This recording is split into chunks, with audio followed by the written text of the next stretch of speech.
Hello, everybody. Welcome back to another episode of Two Dimes and a Token. I'm one of your hosts, Brucknasty.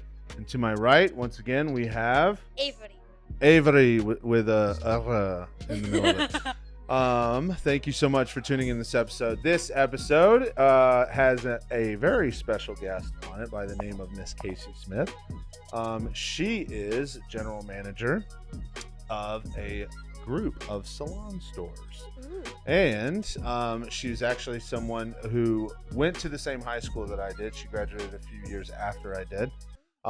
But saw her on a couple socials, and she had this extremely powerful female leadership type quality and always seemed like she had some pretty fun content and seemed like she had some pretty good thought processes to bring to certain conversations. So we invited her to come on, and she was super nice and decided to come down and sit with us. But before we break down the episode a little bit more for you, we got to tell you guys, this podcast is sponsored by the greatest, the most amazing, the incredible Death Grip Wax. That is correct. Death Grip Wax. Check it out. Here we go. This is the bag that they send you when you make your purchase.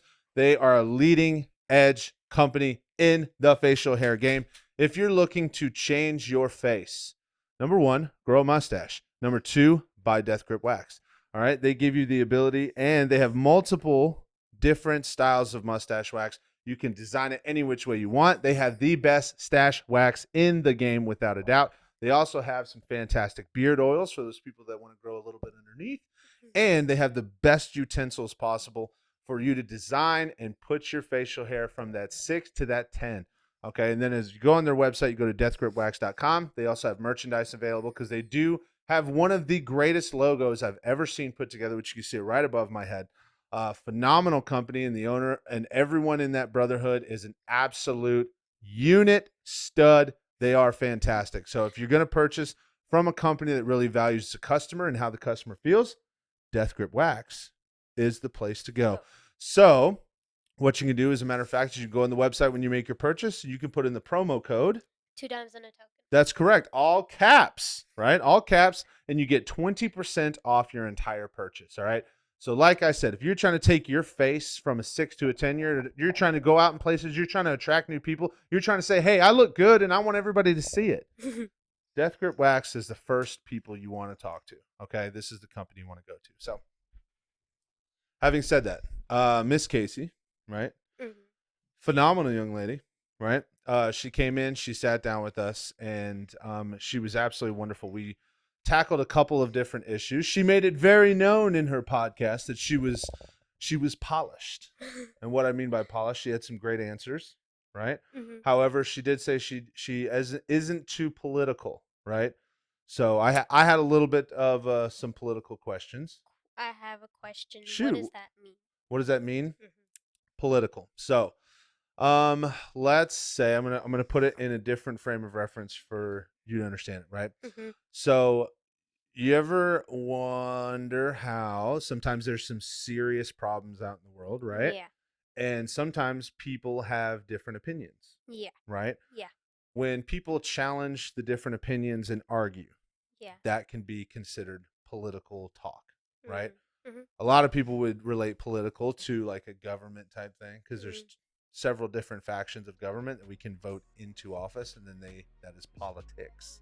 You know what I mean? Mm-hmm. But that was one of the couple of my questions were geared a little bit more towards getting her opinion, and she was great. She was really great. She gave off a really, really good leadership vibe of, hey, those are things that I understand, people have different opinions about it, but some of those things are a little bit out of her control, and she doesn't worry about those things. She kind of focuses on the things that she can control.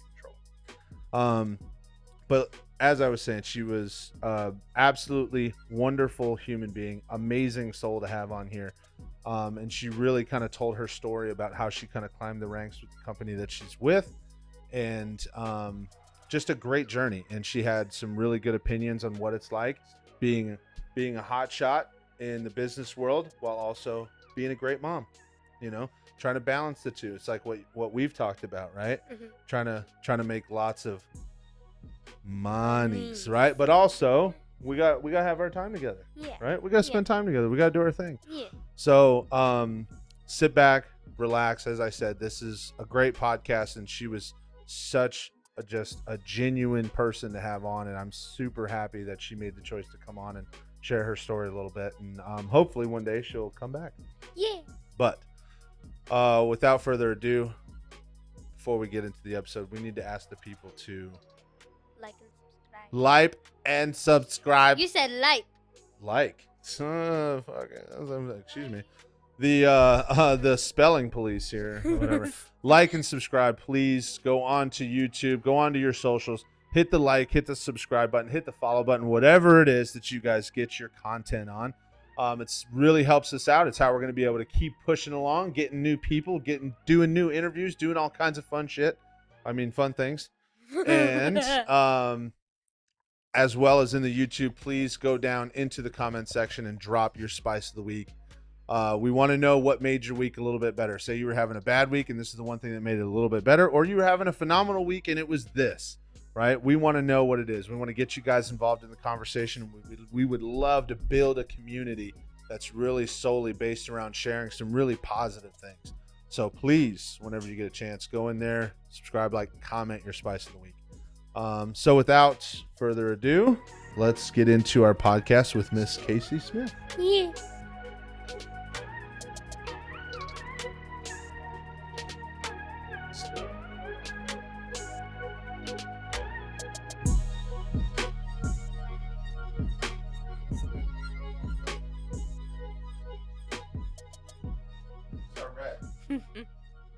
And Vile lattes are blue. That would be a great coffee. Vile latte. I know. I've just invented You just something. invented it. I did. And I'm taking full 100% credit of that. 1000%.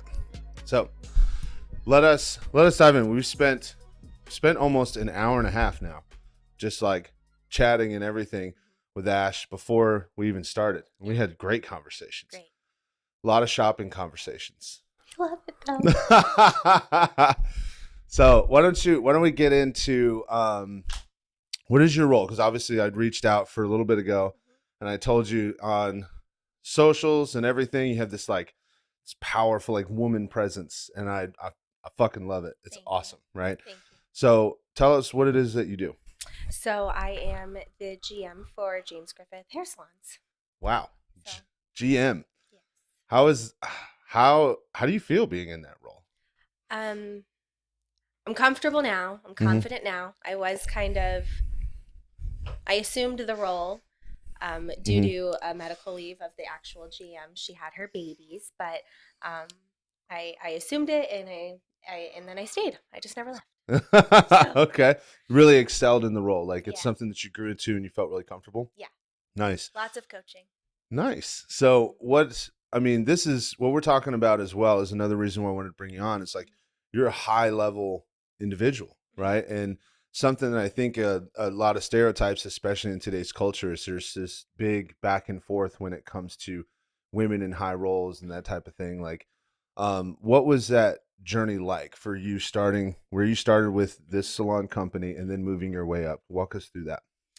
So, I started at the front desk, and I never really assumed that I would have gotten into this role. Yeah. And so, but it is a salon, it is the beauty industry, and it is female dominant. Uh-huh. And so I never thought that being in this role was odd. You know what I mean? I would have never thought that being a female in this industry in a high level, because most of them are. Yeah.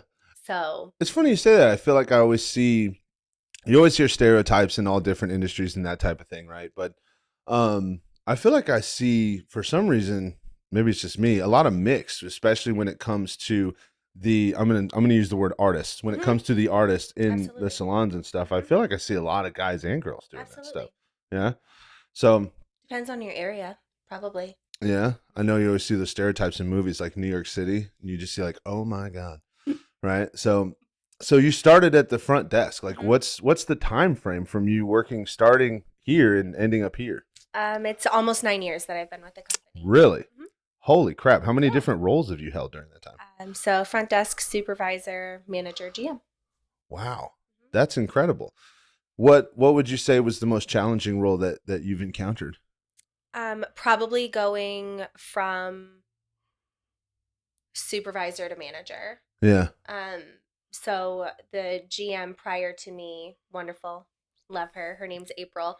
Yeah. She had been with the company for like 17 years. Yeah. And so again, I thought she was going to be with the company forever. And so I never even assumed that this would be an opportunity for Yeah. me. And so I think being in a supervisor position, it took a while to get there purely because of I think an age thing. I mean, I started when I was 23, and at that point, I really didn't know anything about the industry and what it could open up to be. Yeah. And so I think I was just very naive. I was front desk, and I have this strong leadership aura from previous, like growing up. And so I knew that I could do my job well, and I just assumed that people would follow suit. Yeah. But I learned quickly, and I was humbled that just because you work hard doesn't mean everybody's always on your side, and not in a negative way. But I think that it took some time to realize that it is a very large company, and it takes a lot of time to earn trust. Yeah. And it's respect. Yeah. No, I agree with you 1,000%. I think because I've had experiences where I've worked in higher level roles as well, especially with multiple different companies. And I mean, it can take quite a bit of time to get into that role. But the one thing that when I got there, I almost hated it. But I hated it because of previous people that I had to work with in the moment. It was almost like you hear the term scripted. There was a lot of situations where in this particular company that I worked with, they wanted what they wanted, and it didn't really matter if someone else was a little bit better for a different role or this or that. It's like we want this person here. Right. And that was something that in my personal, I can't do that. You know what I'm saying? And it caused a lot of friction between me and the people above me. And they saw me as one of those guys, like, you're going to be up, and you're going to be with this company for your entire life. Right. And when I got to that, and it was just like, I couldn't play ball like that. You know what I mean? So I pick up what you're laying down. There's there can be, maybe not all negative, like you said, but there can be definite challenges when you're moving up in companies like that. So as you get into this GM role, when you transition into this, how long have you been in this role? Almost 3 years. 3 years. That's amazing. What would you say has kind of been one of the biggest hurdles that you've had to get over as far as transitioning from being a manager in a single store, right? Now you're a GM over 3. Yeah. So what's the biggest hurdle you've gone through with that? I wouldn't necessarily call it a hurdle. Yeah. I think that just in the moment when you are day in, day out operations, everything is just very normal. It's fast paced, it's busy. And so I think the hurdle was the fact that I was managing one location, and we can't clone ourselves. And so it was managing one location, assuming the role of GM. So not only overseeing the other two, but I was still managing, which obviously had its challenges, but I don't do it alone. I have an incredible team, and we've all we're all growing together. And so I think that's probably...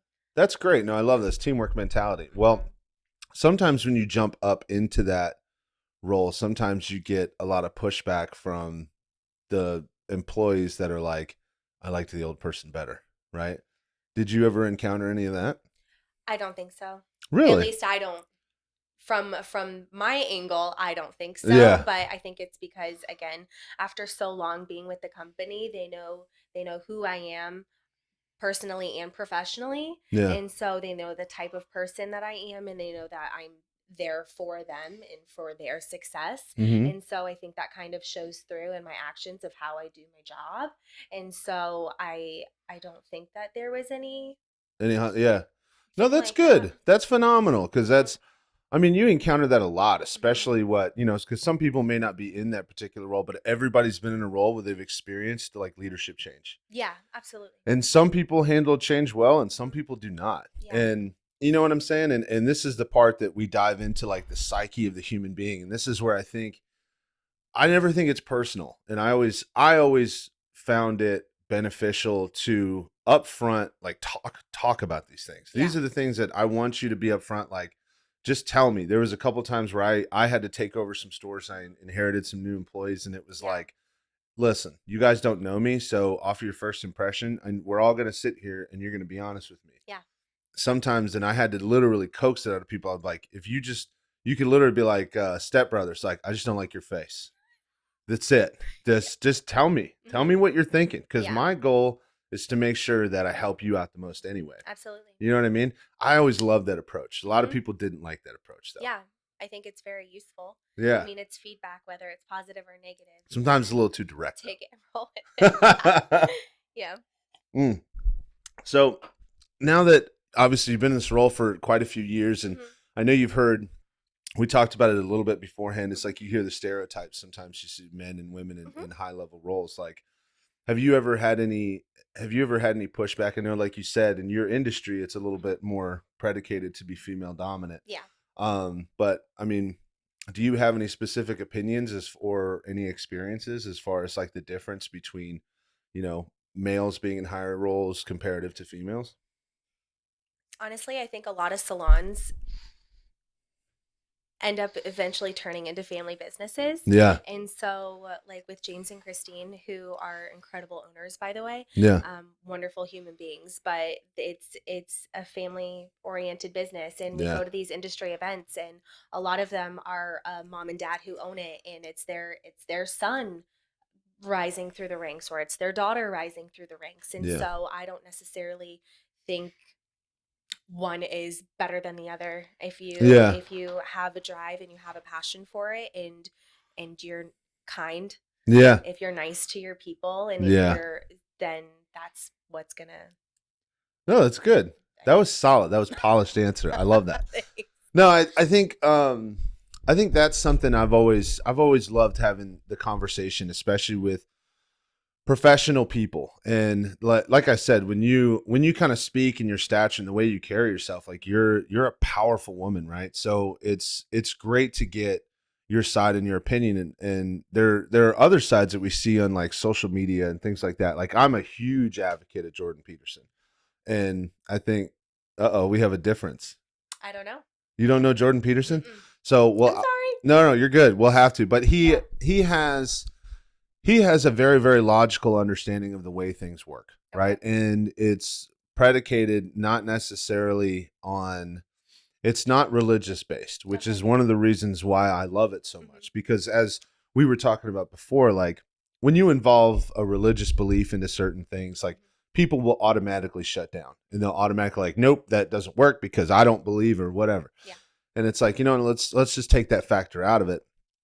And he is often ridiculed about his opinion when it comes to men being in higher level roles, especially across different industries. And he points out a simple fact. And Joe Rogan, actually, they sit down for a podcast. They have a couple opinions on it, and I believe in it. Some people may not, but it said the most simplistic thing in the world. Joe Rogan said, it's actually in a stand-up comedy. He goes, listen, he said, I have nothing against women. He said, but there's jobs that women can't do and jobs that men can. There's also jobs that women can do that men can't do. Absolutely. And he's like, and I'll give you an example. Number one, my 3 most favorite people on the planet are his 4. He's like, my favorite people on the planet are all women. It's like my wife and my 3 daughters. I absolutely love them. There's zero doubt, right? After that, he goes, but if it came to physical altercation, I'm highly trained, athletic, and I'm built as a man. Absolutely. And I would win in a fight. 100%. Right? And same thing and vice versa, the way Jordan Peterson explains things. There's certain industries and certain roles that, based upon the gender ideal, right, or this, it's not that women can't be empowered. There's certain positions like bricklayers. Why is 98% of bricklayers men? You know what I mean? And I loved that ideal. But the problem, which is another reason why I asked you to come on, is like I've never heard the other side of the argument. I agree with those things because it's logical.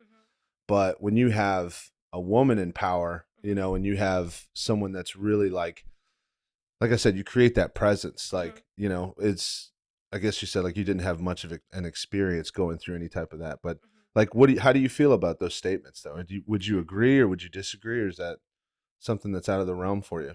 I mean, I feel like in a woman of power role, like Yeah. I don't take that. Like I don't like. I have an example, I suppose, that James, obviously, he's the owner of the company, Yeah. but anytime somebody comes up to him, he's like, "You gotta go ask Kacy." Yeah.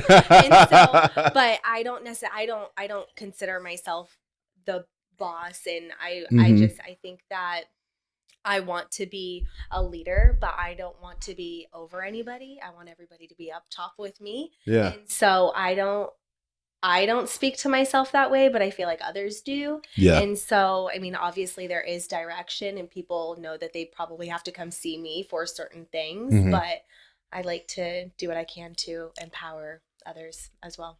Yeah. I love that. Again, nice polished. That's good. That's good. I like it.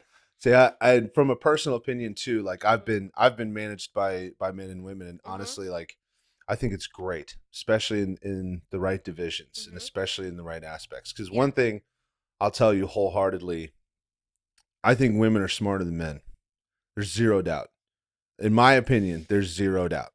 And the biggest reason is because when I come up, like you probably have heard, I had a reputation when I was coming up, the worst reputation. Hey, Mike's a dumbass, right? And it never like I learned how to respect the guilt factor inside of right and wrong. So I stopped making those choices that really like affected other people. Yeah. You know what I mean? And you do the right thing in Mhm. that retrospect. But still I have those ideas where I look at my 9-year-old son, I'm like, bro, we should jump off the house like into the pool. Like that's what we should do. You know? Whereas Ash would be like, hey, you're a moron. No. Probably not a good idea. Yeah, that's my point, you know? So I love that. Now, you're a mother. Yes. Yes. How do you balance the urge for financial success with being a parent? It took a long time. Yeah. And so one of my biggest struggles personally, and I Yeah. actually did a speech on it. We had a coach several years ago, and we had this project, so to speak, Yeah. and it was to speak. It wasn't in front of a lot of people, but my topic was work-life balance. Yeah. And I struggled with it, and honestly, and I don't want to get emotional, but it's hard for a lot of people. Yeah. No, I feel you. I feel you. No, you're good. Trust me, you are good. This is open. And I got to tell you from personal experience, that's something that we've talked about it quite a few times with a couple guests, and that's something that for some reason when I left high school and I went to college, and when I went to college is when I started partying the most, and um when college was over, it's like my adult brain just turned on Yeah. and it became real. Did you need a tissue? Maybe. Yeah, I got you. No, you're good. You're good. Oh gosh.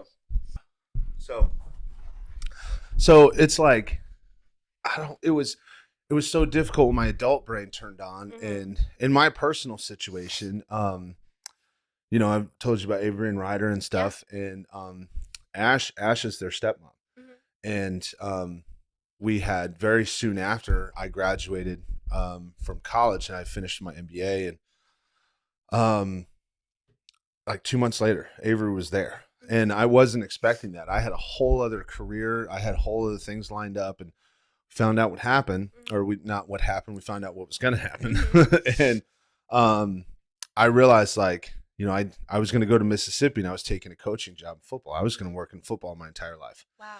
And I realized, like, bro, I can't go. Mhm. Like, and the role that you take, especially when you get into that, it's not, oh, you're getting 50 to 60. This is 2012, 2013. Mhm. You're not going to come out making 50 to 80 grand a year being a coach and da da da. Like, no, honestly, most of the time you get paid 10 grand a year. They provide some form of like a room, I was gonna say, yeah. graduate assistant house or something. Yeah. And then they provide like a cafeteria card so you can eat. Right. And that's it. That's what you got. Yeah. So I'm sitting there and I'm like, bro, I can't, like, I can't, it's Yeah. just not possible. Right. So I had to give up on this and I had to dive into like a real world role. Yeah. And when I got into it, like I said, that just something in my brain clicked, and being financially like successful and really creating that positive like foundation became the number one in my brain. Yeah. And it doesn't stop even to this day. Yeah. It's like 24/7. I'm constantly thinking like, oh, hey, I could start this kind of business, Right. or I could do this or do that or whatever. Mm-hmm. And in that time frame, as my kids have gotten older, they're 9 and 10 now. You know, there's been situations where they're like, hey, why is dad always doing a podcast? Or why is dad always working late? Yeah. And I think for the first 5-6 years of their life, like there was times where I was getting up before they even woke up, and I was getting home after they were going to bed, like 5-6 nights a week. Excuse me. And it became, it just like you said, you got a little emotional about it. It does. It fucked you up a little bit, because you're like, damn, like I know I'm doing this not just for me. Yeah. I'm doing this for them. But what's the cost? Right. You know what I mean?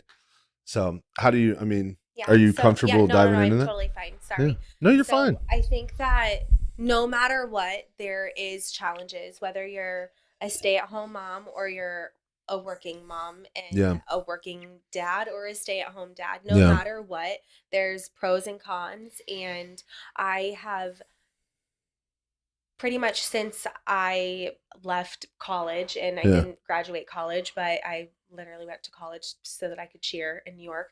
But anyway, we're gonna have to go back to that. I didn't know you cheered in New York. Well, it's not that. It's a thing. It's fine. So, but essentially from that point, after I pretty much left high school, I was employed. I never stopped working. Yeah. And I don't come from money, and so pretty much everything I've had, I've built. Yeah. And so obviously there's people that help you along the way, and but I've never not worked, and I will probably always work in some regard. Hopefully down the road it'll be passive too, and working on it, but I've accepted, and especially me and her dad aren't together anymore, and it is a single income household, and so I have to work, and Cammie does ask, like, Mom, like, can you walk me into class today? And a lot of times I do, but sometimes I'm like, honey, I gotta get to the salon, but like I'll be there to pick you up. And I mean, I volunteer and I do what I can, and James and Christine are incredible when it comes to that. And I've gotten to the point where it is a lot easier to step away. But when you are new in a role, and when I was a manager, and I feel like I had to like really kind of buckle down and like dive into that role, because I wanted people to respect me and be like, Kacy's always there no matter what. And I feel like I did put my family, I wouldn't necessarily say it's not like, on the back burner. It's not on the back burner. I don't want to say that, but I knew that I had to, in order to grow and in order to pay our bills, I had to be at work. Yeah. And so that's it's always been a motivator, I suppose. Yeah. But I think now it's less, I would say, like money driven, and just more purpose driven. Yeah. And so I'm not going to work necessarily. Obviously, we have to pay our bills and stuff like that, but I don't view it like that anymore. Yeah. And I think that's like kind of the biggest kind of like switch that went off with Cammie, obviously getting older, and she's like truly a mini me. People walk around and they're like, she is you. That's like dope. AT. And I'm like, yes, she is. That's how I am with my daughter. Yes. I'm like, what up? So I think that her seeing me being a strong, like, career focused person, like, I don't have a job anymore. Like, this is my career. Yeah. It turned into a career many, many years ago. Yeah. And I'm very proud of it, and I love everybody that I work with. I love who I work for. Mm-hmm. And Cammie comes to the salon and everybody loves her. So it doesn't stress me out as much as it used to. Yeah. But it was definitely a hurdle that I had to get through. No, I feel you. I feel you on that. And I think I pick up what you're laying down when you said it's more purpose driven. It's more, I always use the term for them. It was like a presentation purpose, right? But it was setting an example type thing. It was like, hey, it's not necessarily about me making millions and millions of dollars and being the next Jeff Bezos. It's more along the lines of setting that great example for them to see, like, hey, what you want in your life is what you want. Right. And I've told Avery this 1,000 times. I'm like, listen, because we always joke around, like people are going to think I'm a terrible parent, but we had this quote from The Wolf of Wall Street that we always do. It's like when Leo DiCaprio, it's like, he said, are you behind on your credit card bills? And Avery will be like, good, pick up the phone and start dialing. And then at the end, we look at each other and she's like, I want you to deal with your problems by becoming rich, right? Because she understands my mentality. It is very, mine never transitioned into that wholeheartedly, like where you're at right now. Mine has always been to build some kind of dynasty. It's for the purpose of being able to pass it down. Absolutely. Because it's so hard for me to function in a job. It is. It's so hard. There's so many things that I think are bullshit. And it's just that stereotypical, like, corporate America bullshit rules where money's more important than people. And it sets me over an edge. And it's, like I said, it causes so much frustration for me. And I'm like, dude, imagine how my personality is. And when you have kids, like you said, it's like, they're an extension of you. I know for a fact when Avery gets to be 25 years old and she's done with her probably college partying like I did, right? She's going to find herself in a position where she's going to have to go get a job. She's going to have to do this. And I don't want her to have to spend the first 10 years of her professional life like figuring out, like, bro, I don't fit in this role where people tell me I have to fit inside this stencil to be the perfect cookie. Absolutely. And it's just like, dude, what the fuck? So now I spend a lot more time whenever I'm doing these things. I teach them some of the things that I do and I show them and I give them the purpose of why. And I'm a really big open book. I tell my kids everything, things that I shouldn't tell them. I just tell them.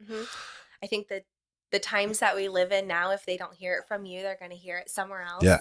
And if you 100%. Don't instill that in them, then they're going to have a different view, probably opposing to what you do. Yeah. And it's probably skewed. And so I think that's great. Absolutely. And that's kind of like you said, it brings some heavy emotions, some heavy tolls to that. Cause I know I'm way more intentional now, about making sure that I split time with them every single week now. It's like I make sure that I have 1 to 2 nights a week where I'm intentionally spending hours on end with my kids and that type of stuff. So now, so where I know it's kind of diving in. I was getting a little emotional too, but whatever. So where do you primarily work out of? What area? So my office is in Venice, but I do travel to all three. I try to get to all of them at least once a week, but it definitely doesn't always happen. But it's busy. There's a lot to do. Yeah. So, what would you say is like your goals? Like you said, you have this newfound purpose driven in your role, but like, do you have anything down the road where you're like, hey, maybe one day I'd love to like own these salons or do that, or some salons. I don't know about these, but So it's probably definitely in James and Christine's exit strategy. But it's not anything that we have necessarily not talked about, but it's definitely not on the cards right now. James and Christine are very involved. And if anything, we're like, James, it's fine. We got it. You know? And so I have a 5-year plan. And I can't give you a figure, but I'm trying to get the salons to a certain number. So it's growth, and we have a plan, and we're tracking and we're growing.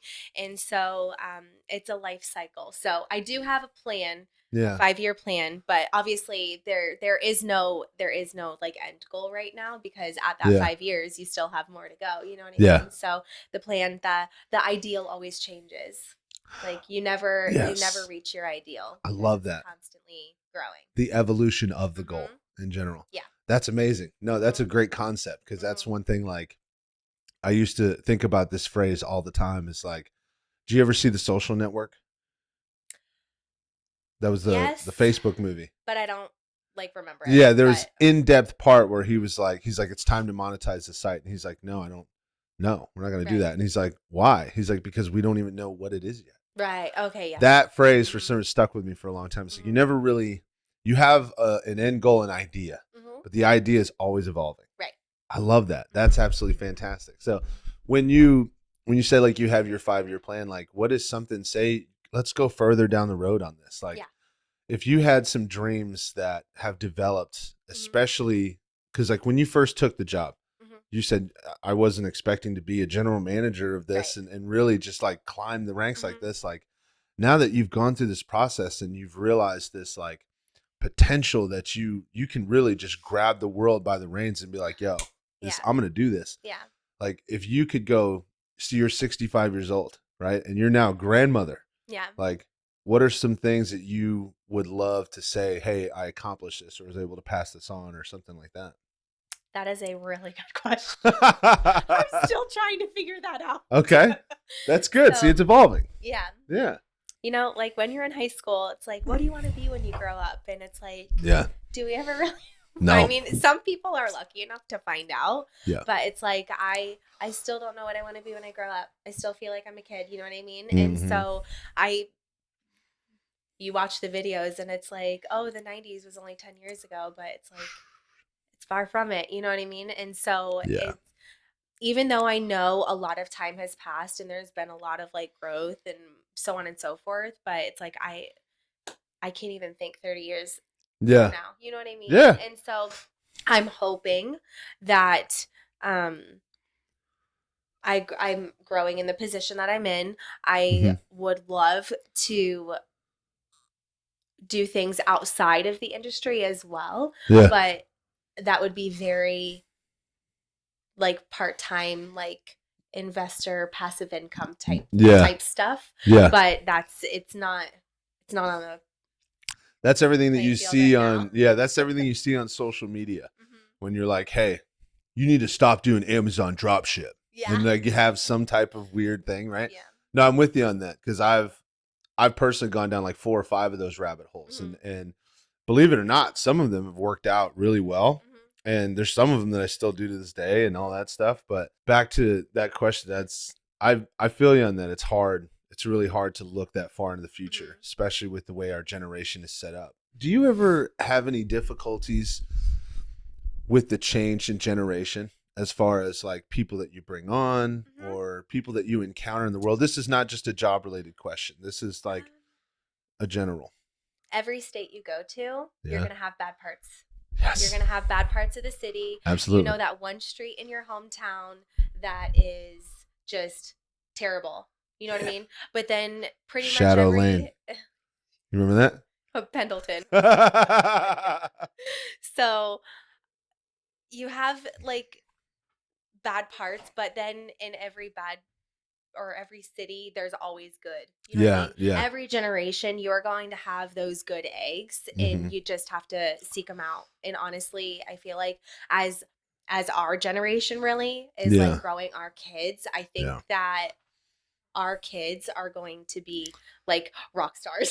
I'm a little biased, but I don't know. I just, now that Cammy's in school, she's in kindergarten, but it's like all of our friends from high school have kids, whether it be kindergarten or younger or 5th grade. Like some of them are in middle school and stuff like that. But it's just like, I feel like the people that we kind of like grew up with, we all have a very similar like outlook, and we're all like raising our kids to be just like really good. You know what I mean? Just like kind hearted people. Yeah. And so I think obviously to the question. Sorry. So No, you're like good. through generations, no matter what, there's going to be good ones that come through and there's going to be bad ones that come through. But it's, do they take to your culture? And if they do, wonderful, build them, grow them, teach them. And if they don't, we're just not the company for you.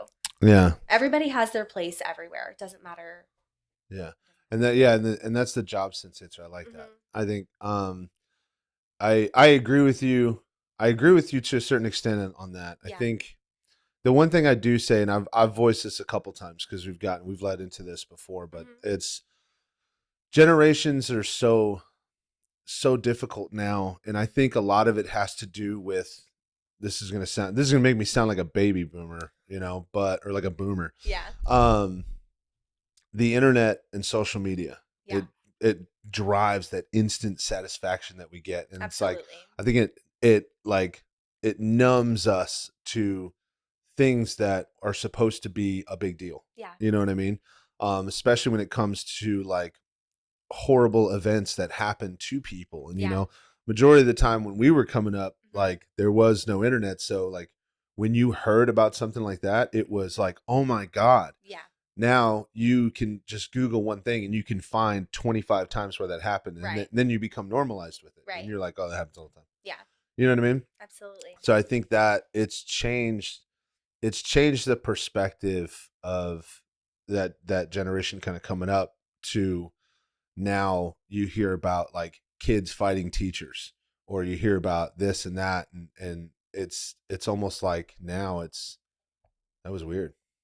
Just moved on its own. I saw that. So yeah, it's like it's become normalized, and that's the part that I have fear in that perspective. I think you're right. There's always going to be great individuals from any generation, no matter what you do, especially those wholehearted people that put people in front of money or put people in front of stereotype or whatever it may be, and really just care about their general person. Yeah. But that's the one thing I worry about it a lot. I think sometimes we are a little bit tougher than some of the kids coming up. Yeah. Yeah, I definitely don't disagree with that. And I totally see where you're coming from. And I didn't really think that in depth to it, but that's probably one of my bigger issues. I don't always think like that in depth with things. And I think one of the things that we had talked about earlier is that I am not into politics, and I probably should know a lot more. Fuck that. No, you don't need to know a ton about politics. That's a rabbit hole. Or just I suppose different like worldly things that are happening. I probably should take time to understand like what's happening. Yeah. But when it comes down to it, I wake up. Yeah. We get dressed, we brush our teeth, we get our kids ready for school, and we go to work, and we come home and we make our dinner. See, but that's why another good reason. That's why I love having different guests on all the time. I don't like having the same people on. Yeah. Because even regardless, like you're like you just said, you're an individual. Like I kind of, we do what we have to do each day, and it's not something that I spend a ton of time thinking about. When you literally sit down, and I'm trying to make this like my role one day. This is my life's work, right? And I think I said it to you earlier. Like this stuff fascinates me. Hearing the opinions of others and understanding your world is like, to me, I'm having a fucking blast. Like this is great. You know what I mean? Because it's a different perspective, and you can understand that like your world is not the only thing that exists, and there's a totally different world of Miss Kacy, right? Yeah. That's just like, this is what we do. This is the challenges that I face. These are the hopes and dreams that I have. These are my goals. This is my ambition, being a mother, and those types of things. So. And on top of that, like you said, it opens the door for you to think about certain things. So, as you go through the process, if you're okay with me asking, how do you navigate being a single parent in that realm? And if that's an uncomfortable question, yeah. Can you elaborate a little bit? Do you ever find it difficult being, single income household, but also single parenting, as far as sometimes there's situations where it's really beneficial to have both parties there to try and tell different perspectives or to coach. Cause I always use the term coach whenever I'm talking to Avery and Ryder. Like I coach you on everything. And my goal and what I teach them is I teach them very harsh things. And when I say harsh, I mean, I'm hard on my kids. I am. I'm voiced it many times. I have so much fun with them that they forget about, you know, the times where I have to discipline them. And they're like, no, that's my dad. He's got my back all the time. But when they really drop the ball, like I got to tell them how big it was when they dropped the ball. Right. You know, and one thing I found is that it's way more beneficial to have Ash do certain things when it comes to talking to them about things. Because sometimes I hit the nail on the head and I hit that shit hard. Yeah. And I got to come back 20, 45 minutes later and I have to do the responsibility thing and say, hey, I'm sorry, Avery and Ryder, like you need to understand how serious this was, but I raised my voice and I shouldn't have done that. There's no reason nobody should ever scream at you or anything like that. But you need to understand, like when you fuck up, you know, and she has that innate ability to really kind of present a calmer side from time to time. Yeah. You know what I mean? Yeah. And that's just an example. Yeah. Like, do you ever face any challenges like that, especially, you know, being a person with so much ambition and such busyness? Yeah, I have my thresholds. Yeah. I mean, her Cliff is her dad, and he lives in Kentucky now, and he talks to her fairly often, and so she still very much receives that from him. You know what I mean? And so I'm not necessarily taking the role of both by any means, but I am essentially, when she's with me, I am the only disciplinarian. And I am the parent, you know what I mean? And so yeah, I am both, so to speak. And but you're also both fun too. Yeah. I get to be the fun parent all the time. And so it's a process, and I'm growing up with her, you know? And so there are times where my voice probably escalates a little bit higher than it should. And I have a great example. We were on our way to school the other day, and it takes probably about 15 to 20 minutes to get to school. Yeah. And for whatever reason, she does not like putting her socks and shoes on at home. But we're going to we need a better system, because she used to be very good about putting her socks and shoes on when we get into the car. But now she knows that there's this little grassy area that we sometimes park in so that I can help her put her socks and shoes on, but not every morning we have time. And so this morning she's like, can we please pull over? And I said, honey, we don't have time. And we got into the line. I said, honey, I can't stop, because when they close that gate, they close the gate, and I can't get you're late. You know what I mean? And I don't want to be late. And so I said, you got to put your socks and shoes on, like right now. Anyway, I wasn't that kind, but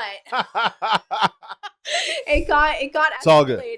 And my nephew is in my car with us. I sometimes pick him up and bring him to school. Anyway, that's awesome. I was like, you have got to put your shoes on. And so anyway, now we're sitting there, and the 5th grade buddies open the door, and she's still sitting there with like one sock on. I'm like, now I can't scream because what is happening? And so anyway, so she tests my patience for sure. But I have to go back, and I have to balance it out. Cooling off period. I'm like, honey, I'm really sorry that I raised my voice, and it's like and actually I heard this not that long ago, and it has stuck with me, and I'm like, you can be mad, but you cannot be mean. And I've like thought about that in the moment, and I'm like, I can be upset with her right now, but I can't be mean, because they see that, and then they do it back. You know what I mean?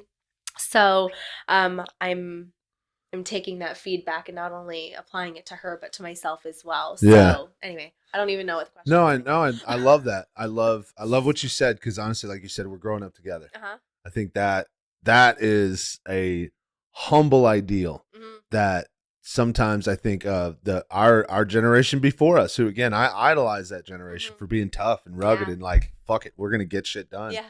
But at the same time, not in a million years would any parent that I know when I was between the ages of 5 and 15 would have ever looked at me and said, hey, you know, I'm learning too. Right. and I'm figuring this thing out Yeah. with you. Yeah. You know, and it's like sometimes, you know, especially when I say that as a leadership Mhm. quality, it's phenomenal when you say that to your employees. Mhm. It's phenomenal when you open that door and you're like, hey, you're allowed to talk to me about some Yeah. things that you're uncomfortable with. Absolutely. I think that like that right there, Mhm. that's where our generation, the generation that we're bringing up is Yeah. like elite. Mhm. 100%, dude. I Yeah. feel so proud of us right now. Yeah. So go on. stoked. Yes, that's what I'm Oh, yeah. talking about.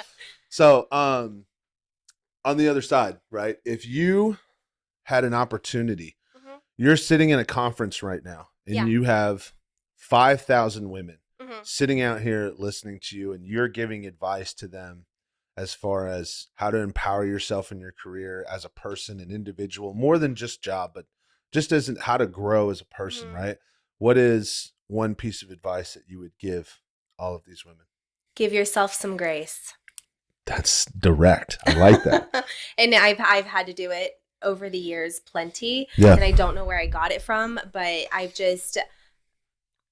I was really hard on myself, and I always expected probably way more than what James and Christine or what April expected of me. And I always tried to give like 110%. And obviously we fail, and that's how we learn. But I still to this day, I probably put more on my plate than what is necessary. Mhm. And there's always tomorrow. Well, there's not always tomorrow Yeah. in some extent, but with our careers, with our jobs, and even girls that are in high school who are working front desk or just graduated hair school and now they're apprentices and they're going through the program and they're like, and they have their struggles, and I'm like, you guys, it's one day. You know what I mean? Yeah. Give yourself some grace. Yeah. And so you have your days and your weeks, and they turn into months, and Yeah. years go by, and you're going to look back. And I think that we need to give ourselves a lot more grace and realize that you don't have to go 100% all the time, Mhm. and that you need to take a little bit of time for yourself. Mhm. And again, something that I've learned over the years, Yeah. you don't have to be staring at a computer screen to get your work done. Maybe that type of work or that one assignment, but your work is so much more than just you picking up a phone and answering it. Like your work goes to you talking to your team and talking to the owner and having coaching sessions with me or talking to your mentors. You know what I mean? Like that's all part of it. And I think people forget that. Yeah. I think people forget to like take a step back from the actual task Yeah. and realize that there's other parts. Yeah. And that's obviously not just job related or industry related. I think it's like at home. My God, you know the what? Dishes can wait. Dude. The sock on the floor that's really bothering your OCD right now.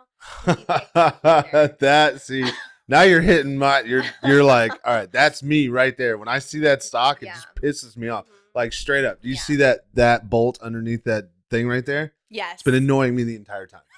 Like that's me in a nutshell. And I swear, you're climbing up a tree that me and Ash have been sitting in for a couple years now. Because that's one thing that we've had this conversation when it comes to communication, because I always relate this back to relationships. Yeah. It's like, take that. I'm great when it comes to having that conversation and being like, hey, take a step back in that relationship piece. And it's just like, hey, you gotta understand how we're communicating. Number one, we're saying the same thing and we're getting in an argument about saying the same thing. So what we need to do is take that step back and just understand, like, bro, it's okay if we solve this in a day. Yeah. It's okay if we work this out in a different perspective. But in a job sense, that is where I'm the complete opposite. What you said is my problem.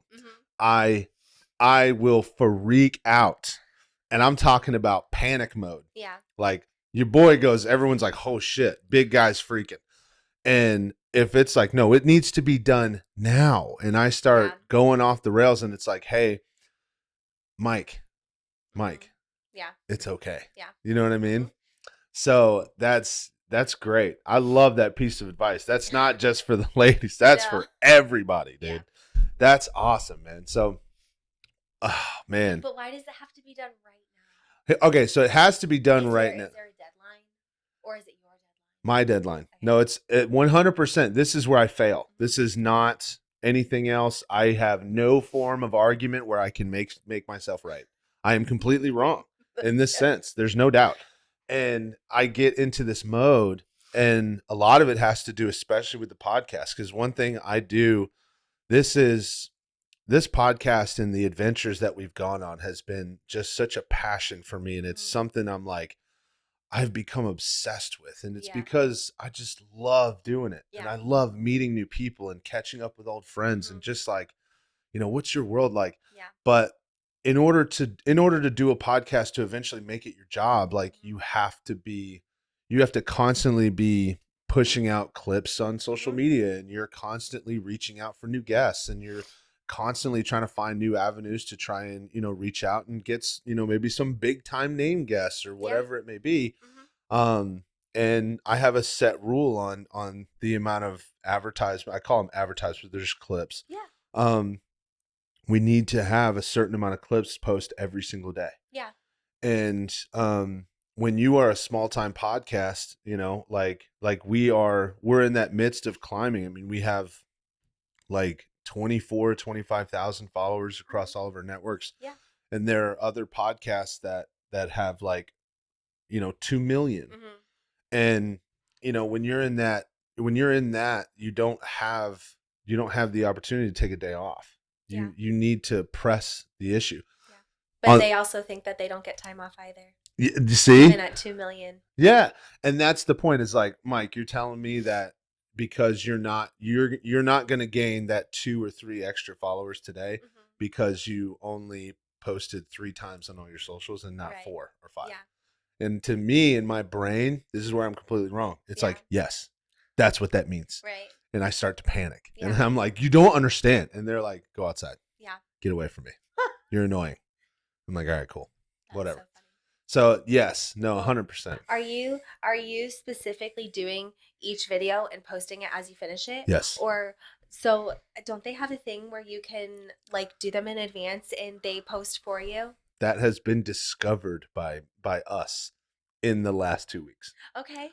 We've been doing this for almost a year and a month. Let AI help you. Dog, it has revolutionized the game. Like, it really has. That's taken all the stress off from that. So we found those types of tools and we've begun to utilize them.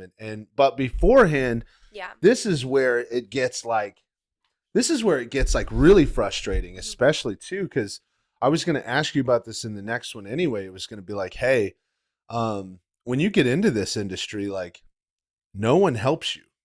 There has been one group that has given advice, and they've never physically like, hey, this is what you need to do, but they've been happy to sit with me and shoot podcasts. And it was Bussing with the Boys. So it's basically a football podcast. Is 2 ex-NFL players. And they have a group of 5 producers that work with them, and they're just this tight knit, like, and it's like for the boys, like it's the dudes, right? But they've sat down 2 of them, and we have scheduled for 2 more in the middle of December, and they've sat down, given us their time, given us their stories, and they have a humongous following, and they've spent time, like, I've texted both of them, and I've been like, hey, what's your advice on this? And they've been happy to do it. That is the only entity that has really been like, yeah, dude, like, no problem. I'll give you advice. Like, whatever I can do to help, there's, they're always busy, but, whatever I can, if I can help you, absolutely. Other entities have been like, I don't know what you're talking about. I don't even know you exist. I don't care. And it's just like, it's that dog eat dog world. And that's the part when you're going through the process. It's beyond unfortunate. It pisses me off because I have such a, oh man, I have such a, how do you want to put it? I don't want it. Well, I call it soft mentality. It's not soft, and everyone's going to criticize me for it. But I have this mentality where it's like, bro, like if you're climbing a tree, like, and there's 4 other branches, I can pull 4 other people up with me, like no matter what. And then I'm now on the next level, so I can look across the trees and say, hey, there's branches over there, and I can help you get there. You know what I mean? Like I want to be able to bring everyone that I can on a higher level Absolutely. and understand, you know what I'm saying? Mhm. And the world doesn't think like that. Right. There's so many people in the world that do the complete opposite. It's very It's self-fulfilling. Most people. Yeah, I always called it's a disease of selfishness, Mhm. and it irritates me to no ends. But I mean, it's the way you have to operate in the world. It's like Yeah. people are scared, like you're gonna take their piece of the pie. Right. And in this realm, in the podcast realm, in the internet, there's no pie. Like Right. it's endless. Right. You know what I mean? Like Mhm. if you're a podcaster and you listen to podcasts, like I listen to 14 different podcasts off the top Yeah. of my head. Like It's like you don't have to choose one over the other. I Why don't. can't you Yeah, have both? because Yeah. I'm gonna throughout my week, I'm gonna Yeah. listen to all of them anyway. Yeah. You know, and it's just to me, it's just wild that people do that. Yeah. But I I agree. know I went on a rant there, and I'm No, it's totally fine. I get it. right. I get it. So I have an industry that is probably polar opposite of it. Like we go to these events and they are all about sharing yeah, the positives and the negatives and the struggles that they have within their businesses Yeah. and what successes they have and how they've achieved those. And so it is very different, and it's unfortunate that not every industry is as, I don't even know the word, but as just open. giving. Yeah, it's giving. Yeah. Yeah. Because I mean, it's like half of the people that I've connected with, like they live in Arizona, they live in North Carolina, they live in Texas, they live in Canada. Like, It's amazing. so it's like, and these are people that I talk to, like, I mean, I wouldn't say fair, like always, but Yeah. I see them at these events and we act like we've known each other for years. You know what I mean? Yeah. And so we maybe a goal that you have is to start a podcast industry event. That's it. Podcast industry. There might, I don't know. There might actually there might be one. There might. You never know. But we could start a different one. Yeah. That's predicated on the idea of come here, share ideas, help each other out, become guests on each other's podcast. What's the best microphone cover you've found? I'm telling you, those fat ones suck. I'm telling you. I know we had private conversations. Don't worry about it. That's insane. That's you kind of got me down a rabbit hole now. I'm like thinking stuff. So Vision board. Yes, vision board, exactly. So here's I'll start veering towards wrapping it up a little bit. Mhm. And by the way, I love your openness about some relatively personal things. Mhm. And that's I think that when people listen to that stuff, sometimes people are really afraid to share. Mhm. But I think what a lot of people tend to forget is there are thousands of people that have been in the same situation, and half of those people aren't handling things well, and they really just want someone to help. And sometimes Absolutely. hearing that Mhm. like really changes people's perspective. Yeah. You know, Definitely. and so we going into one of our last segments, we call it the bad decisions make better stories, the blue one. Mm. So can you give us an event that may have happened, right? And I can always share ahead of time, and I tell people, dude, I've partied a lot and I've gotten in a shitload of trouble in my life. It's amazing I'm alive, to be honest. But they have give me an event that has something that has been a bad decision that you've made, or just either a mistake or something Mhm. that happened that actually turned out being a great story, or something that turned out to be the best thing that never happened for you. And if you'd like, I can actually tell you a couple. Of yours? Yeah. Okay. All right. So this is great. I love this. I was sharing my horrible events. So there was a time in my life when I was in high school and I had a horrible reputation. Mhm. And everybody said, I love how you confirm that. You're like, oh yeah, you were a POS. I am just nodding. very slowly. So in high school there was an event or thing that I did. Actually, let's do the middle school one. I've told one of the high school ones before, Mhm. but when I was in middle school, I ended up getting into a physical altercation with a teacher, and it wasn't like a fight. It was, but it was a scenario where we had an argument. He told me I could do something. It was a Friday, and I was very, very poor when I was growing up. and we had those dictionary words. He had 10 dictionary words. And I was like, yo, I don't have a dictionary, bro. Like, we don't have money like that.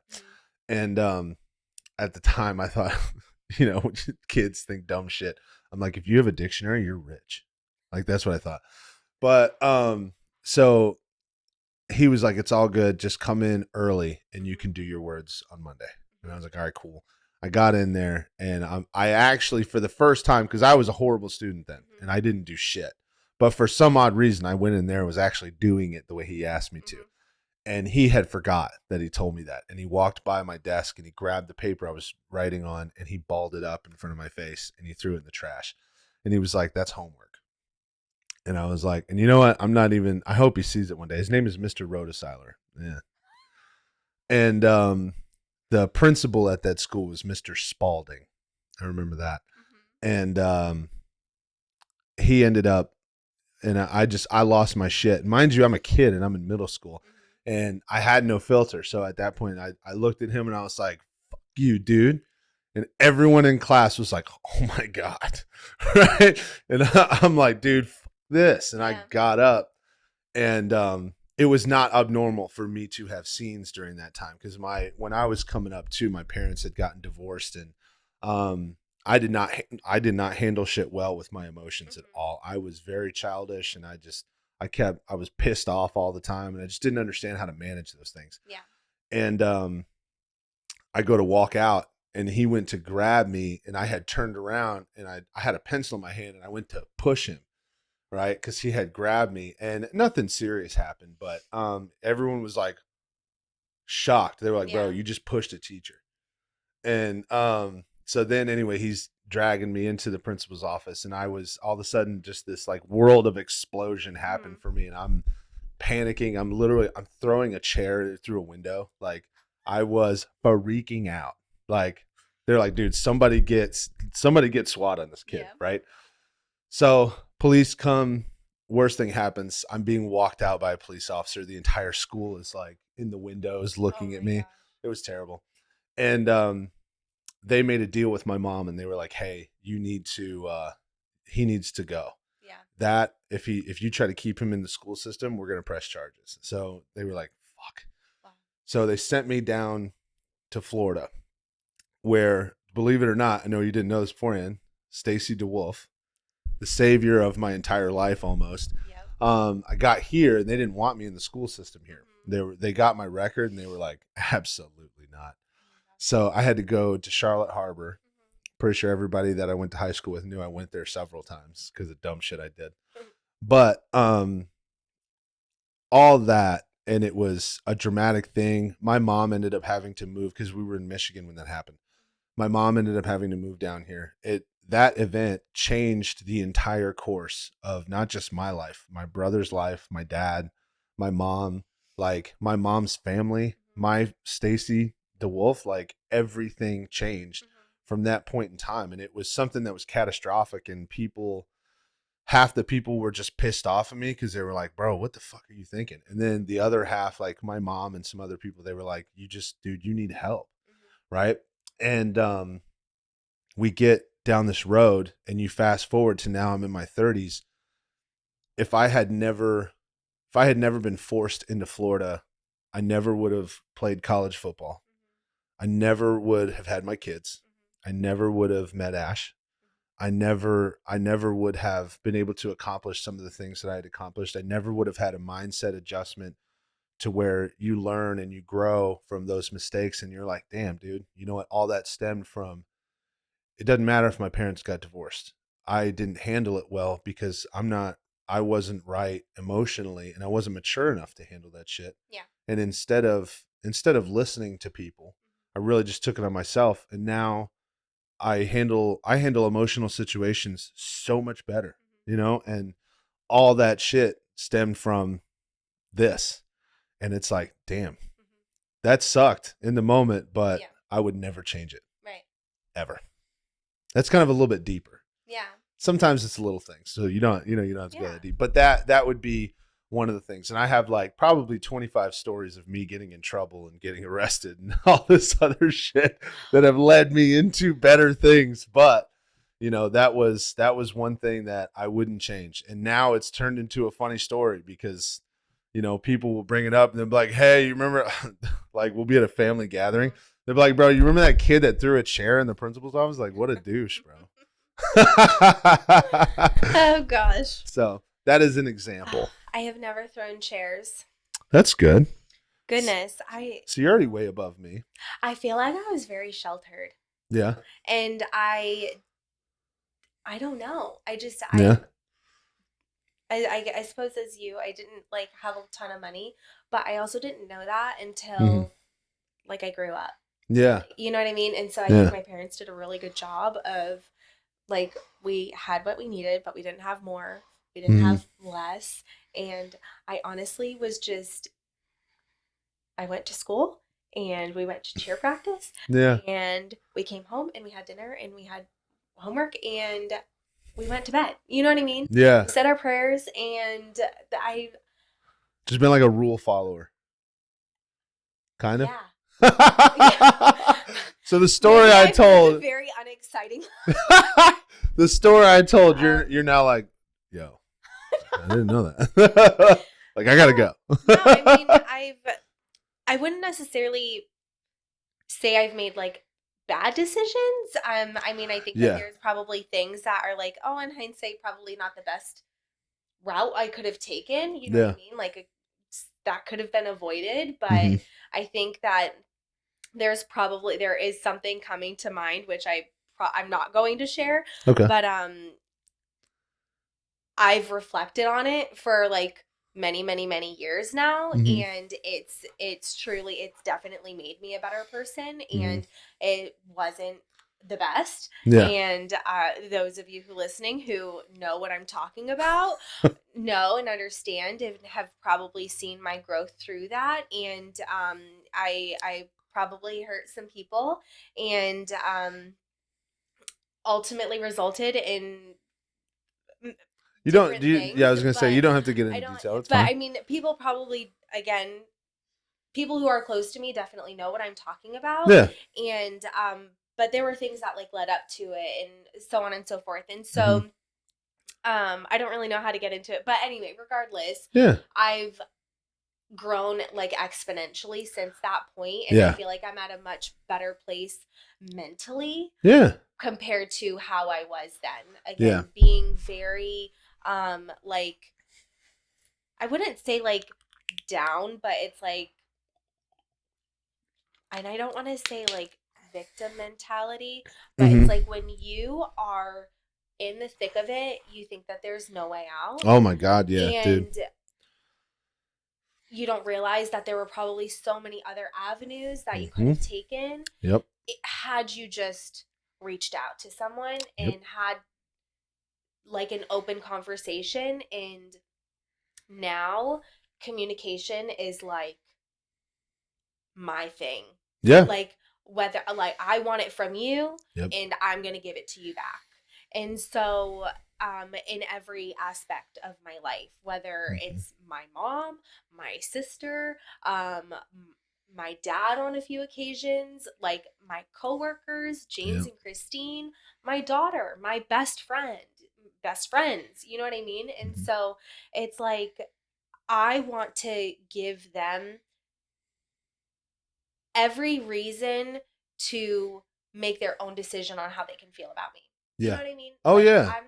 I'm not, and again, I'm not going to announce it on a podcast, but people who are close to me who've known like certain things that I've struggled with, I haven't had this like picture perfect life. You know what I mean? Yeah. We all have our struggles and we all have our inner things that we're going through. And again, in the moment, you think that there's like no other answer, and you think the grass isn't always greener, so to speak. And so, but I've it's been many years, and I've had a lot of growing up and a lot of soul searching to do, and it just my faith, and you know what I mean. And so there's been a lot of strides in the last couple of years. So I would say yes, bad decisions and that have turned out for the better, for the good. Yeah. And I think like you hit the nail on the head. It's an imbalance in perspective. Mhm. I think that's where learning that exists. And that's actually what the segment is predicated on is my brother. My brother was an addict for 15 years. And he was in the Inglewood area during all of that. And we all know how going down that path in that particular area, it can be bad. And you know, and one in our very first episode, which was absolutely horrible. It was unorganized. We looked like shit. But I told my brother and I told my other brother, Keon, I was like, hey, we're going to do this. We're going to shoot this podcast. And my brother was like, yeah, I'm an open book. Yeah. And that was the idea, is understanding 2 dimes and a token, because we have me and my brother, Keon, who's a black dude. Everybody always thinks he's the token. My brother is the token because every year, he's been sober now 4 years. Every year he gets a token of sobriety. That's incredible. Yes. And I asked him in that podcast, and I said, what's your biggest regret out of all these mistakes that you've made? He stole from people. He robbed people. He did some of the worst things that you can imagine. And he was horrible during that time frame. And he said, none of it, absolutely none of it. He said, if without those mistakes and without going through this path, like I wouldn't be where I'm at. I wouldn't be clean, and I wouldn't be a full-time dad, and I wouldn't have this amazing job. And, you know, and it changed our perspective. And literally 2 episodes later, we added that. Yeah. And we were like, holy shit, like this is something that we really want to dive into. And I think one of the trends that we've gotten into is, like you said, when you in your mental and you're sitting in a situation that you don't see an exit and shit's terrible. It is an imbalance in perspective, but it's so hard. Bad momentum is so hard to break out of, and good momentum is so hard to break out of, you know? So like you said, when you're going down that path, certain things happened, and now you're fast forward and you're like, I've grown, I've matured, I've better understanding. I communicate 100 times better, you know, and you are better, more powerful, you know, more structured, and, you know, better parent, all that stuff, all because of a mistake that happened. Right. So I love that. Yeah. So that's the idea for the segment. But the last one, and then I'll get you out of here. I know you got somewhere to be, way more important than hanging out with me and Ash. But we do what's called Spice of the Week. And Spice of the Week sponsored by Joe's Backyard Smokehouse. If you are ever in Florida, make sure you hit us up so that we can direct you over to Joe's. It is a backyard smokehouse, and Joe is the man. He's got the best meat on the planet. However, the idea of Spice of the Week, again, kind of predicated similarly. Everybody goes through weeks, and a lot of times we get into negative thought processes, and it really kind of frustrates us. Spice of the Week is tell me something little or big that happened in your week that you kind of think about, and you're like, damn, actually my week really wasn't that bad, because this thing happened, you know? And I know, challenging a little bit. Don't worry, I'll go first. Okay. So I'll give you an example. Keon one time was shopping with his son, and some random dude, and it was during Christmas last year, some random dude said, here's $100. And he was like, what do you mean? And he's like, man, that kid, he's going to be however old he is. He looks like he's 7. He's going to be 7 years old for 1 year. And you're going to blink, and that dude's going to be like, yo, I'm out, going to college, or I'm doing this. Like, he's like, bro, just take it, go buy more. And it was like, it transformed his week. He was like, damn, bro, this is awesome. And me, on the other hand, for some reason, I value like really, really small things that can be really, really big. Like one time, my cat, Sweets, the white cat, it's kind of a big thing on our podcast. I love my cats. But you and James would get along really well. See, that's what I'm saying. Me and James are already homies. So Sweets is very, very like, don't touch me. Like during the day, don't touch me. Right. But at night, like after 10 p.m., Sweets is like, all right, now I will lay on you and we will snuggle forever. There was one day, I don't know, she was just having a rough day, but she came up to me like 3:00 in the afternoon, and she was like, hey, I need some loving. And I was like, oh my God. And she just like laid on me for like 30 minutes. And I was like, 30 minutes of extra love from Sweets changed my entire week. Aww. It's just evolutionary, right? Yeah. So that's seminal examples. So mine this week, straight up, has been the ability to reconnect with friends. This was actually a part of it, this podcast right here. there's been a couple people that I may not have super known, like use an example in high school or wherever, you may have met people, but getting that opportunity to kind of reconnect and have a few conversations. There was a couple friends that hit me up on socials. They saw the podcast and they were like, bro, how have you been? Next thing you know, I'm down the rabbit hole on like instant messenger on Facebook, and me and my homeboy are having like a 2-hour text back and forth, like I'm not a texter. So, we're getting to catch up. And then, before we get into the podcast, we're sitting out there and we're just having a blast, just chatting away. And you and Ash start talking about Amazon and all this other stuff. And it's like, damn, kind of reconnecting with old friends or old acquaintances and stuff. It's like, damn, it kind of like reinvigorates you a little bit. It makes me kind of excited to, keep going, especially for the podcast purpose. But that's something that, for me, my spice of the week, reconnecting with old friends and acquaintances. Love that. For sure. Spice of the week. Right there. Gosh, now I'm going to be thinking of my spice of the week. Like, I'm telling you, now. Trying to make it a thing. I'm trying to get everybody, hop in YouTube, man. Give me your comments right now. Drop down, give me the spice of the week. All right. That's all we need. Definitely. Just tell me what's made your week better. Gosh, we need some good in this world. Okay. Spice of the week. Okay. So I'm ready now. I'm hyped right now. I mean, again, big or small. So one of the best things about moving to New York after I got married, I was very, very young, is that I met like one of my very best friends. We talk. Again, she lives in another state, and so I don't get to talk to her all the time, but it's like you have those friends where you pick up the phone, and it's like, obviously, no time has passed. Oh, yeah. Anyway, so I'm sorry, this was a little bit more than a week ago, but sorry, the beginning of the conversation was more than a week ago. So I was on Facebook. There's this person that I follow, comedian, also like motivational, like veteran, and helps the homeless, and has like, anyway, he's just great.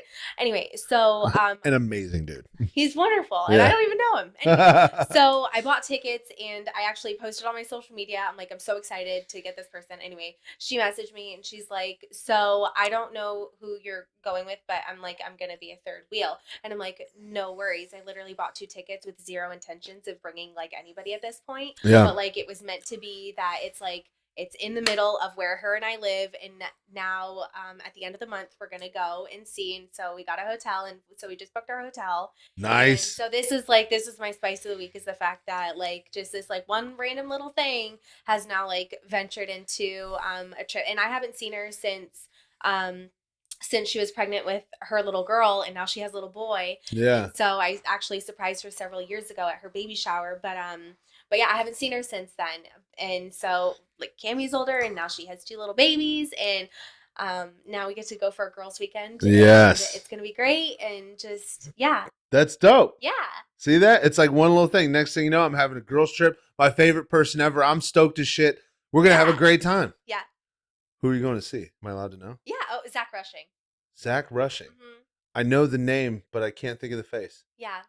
Well, I'll have to look it up. it up. So I don't know. I don't even remember like how I like it. You just scroll past, and then, like you start like watching like other videos, and it's like, oh, like I really like what this person kind of like stands for. Hell yeah. Yeah. Absolutely. See, I love that shit. Yeah. That's awesome. I do that all the time. Mm-hmm. I do it all the time, and there's always people I'm going down the rabbit hole. I'm like, yo, this person is badass. Yeah. So. For sure. Before we close it out, I would love for you to have the opportunity, if you want to look right in there, anybody where they can find, especially your business, if you'd love to promote that, because I'd love to be able to have the opportunity to promote that, because obviously I think you represent an awesome personality in the way that you kind of presented yourself, especially as a leader of this company. It's a company. If I was getting my hair done legit, and I'm being serious, I would love to be a customer of a company like that. And I love the way, like I said, I love the way you carry yourself, and I think that you have this really, just powerful type of leadership type vibe, and I think that's absolutely badass. And anything, absolutely, and the way that you talk about the people that you work with, it's like, you guys, yes, you are a GM, but you're there as an equal. And if anybody that does feel the same way I do, and I know there are some people, like, I'd love to be a customer of that type of environment. So Yeah, by all means, please look in there, tell everyone where they can find you and anything else that you want to say. Okay, so my name is Kacy Smith. For those who don't know me, I work at James Griffith Salons. We have 3 locations. We have Venice, which is our flagship location, Boca Grande, and Sarasota. So if you're in the area, stop by, let them know that you saw me. But we have a huge, we're connected to the Gasparilla Inn, and so we do incredible weddings. So if anybody has a wedding coming up, we have an incredible wedding team. We're French hairdressers. Well, not me. They are. They're the talent. Yeah. But yeah, I don't know. That's it. That's it. Yeah, that's cool. So thank you guys so much for stopping by. And like I said, I know this is a very different avenue. Sometimes when we went down last week, we had Travis on, which I told you he's like the prettiest man on the planet, especially when he has his guitar in his hand and stuff. But this is one of the things I love having the conversation about, especially with the direction that we go. Is it's not just sports, and it's not just like a dude thought process. I love to get the other ideals, and from a woman's point of view too. I think that's important in today's society, and still learning how to have great conversations sometimes as the podcaster, but this has been an awesome experience, and I can't thank you enough for everything you shared. So thank you for having me. Absolutely. It was fun. Yeah, it's badass. Hey, no worries. Don't be nervous. This is like a normal conversation. Yeah, it really is. Eventually you get through, and then you realize, like, after like your 10th one, you start getting real comfortable. Then you say some shit. You're like, wait, that can't go on the internet. So, but thank you guys for tuning in. Be sure to subscribe, and if you have a chance, please go check out Miss Kacy's place of employment. Check out some of the salons. I know they do great work, especially with her as a part of the team. So you guys be easy. All right.